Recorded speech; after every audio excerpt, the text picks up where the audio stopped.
If you've been running ads on Facebook, then probably you've heard the stories about people getting their ad account disabled. It's super annoying, but it is the reality, right? And there's certain things that you simply shouldn't do. Like, first of all, obviously you always need to comply with the rules, make sure you read the terms of service, but there's still some things that it might be hard to get around or to actually implement. And that's why I want to shoot this video for all of you, because there's actually two things in your copy that you can do to prevent getting banned. Now, don't get me wrong, these things are not always enough, right? You still need to, like, your landing page need to be compliant. You need to do everything by the book, but I can promise you that if you don't do these two things, you will get banned. So how's that, right? So one of the things that Facebook wants you to do is to not make their audience, which is really their customer, right, feel they're in pain. Like, I know as a marketer, it works really well to, go for the problem solution, right? Hey, you got this problem, here's the solution, right? And twist that knife a little bit on the problem. So people feel really like, oh yeah, I got that problem. But if you're too obvious about it, Facebook doesn't want you to write towards their audience like, hey, you have this problem. Because, like, people go to Facebook and all they see is ads where they're being told, you have this problem, you have this problem. And what's going to happen? People are going to leave Facebook because Facebook makes them feel negative, right? So how do you overcome that? How do you make sure you still make people aware that they have that problem without getting flagged by Facebook? Instead of saying like, hey, you have this problem, talk about someone else's problem, so they can relate with that. So for example, let's say I'm writing ads to get people to talk into a product which is all about Facebook ads. Hey, do you have, are you having a hard time getting a good ROAS? Like, don't do that. However, you can talk about your own experience, right? And talk about what that means for you so they can relate to that. So like, I remember, like I checked my ads account and still not profitable. And if it's about your problems, like you as the writer or someone else, right? And they read that, but they recognize it in themselves. So you're not saying you're not saying like it's about the actual reader, but they'll read it and they'll recognize like, hey, this other person, like maybe you as the writer of the ad has the problem, or maybe someone has that problem, but they read that and all of a sudden they recognize, they feel it, so they're still aware that like, hey, I've got that problem as well, right?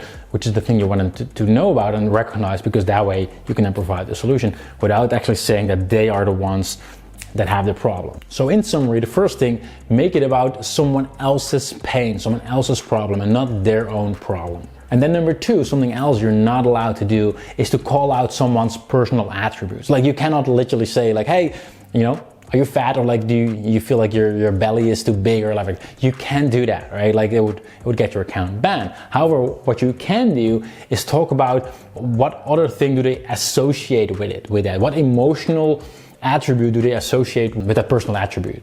So for example, I saw an example from Jazz Courtney.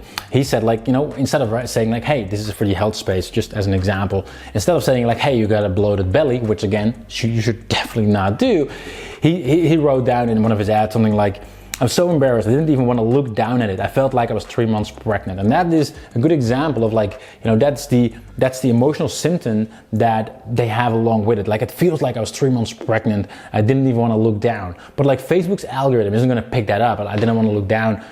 They don't associate that like, hey, so that's about a big belly, like below the belly. Like, they don't recognize that. However, everyone who's reading it, your target audience, they would immediately know like, all right, that's what it's about, right? So they feel what it's about, they understand what it's about without you directly saying it. So instead of saying directly what you mean, right, you go for the thing that they associate with it. What's the emotional response that they associate along with it? And you describe that, just like I just did in that example from Jazz. And those are two things you can do to overcome being banned, or to prevent being banned, I have to say. And what the real point here is that instead of always going for the direct way of describing something, like think about what it's like from your audience perspective, and then write it in a way that they would understand, but doesn't actually break any of the rules. So yes, sometimes it means to be creative with your ad copy. Sometimes it means to think a bit harder, but the real way of doing that, in my experience, is to really get to know your customer, get to know your avatar, like who you're actually targeting.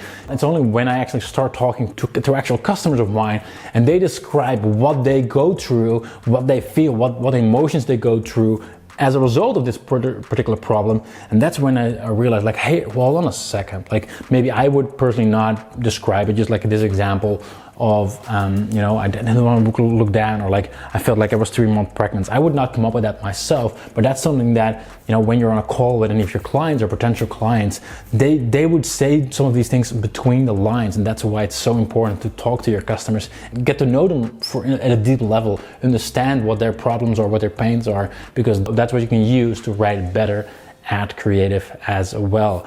So that's what I got from you today. Hopefully it shares some inspiration and keeps you sharp about, you know, writing ad copy that is compliant. And again, also there's still a lot more you need to do to be compliant with Facebook ads to make sure your ad account doesn't get banned. But in this video today, I want to share these 2 quick things here with all of you. So hope you have a great day, and I'll talk to you soon.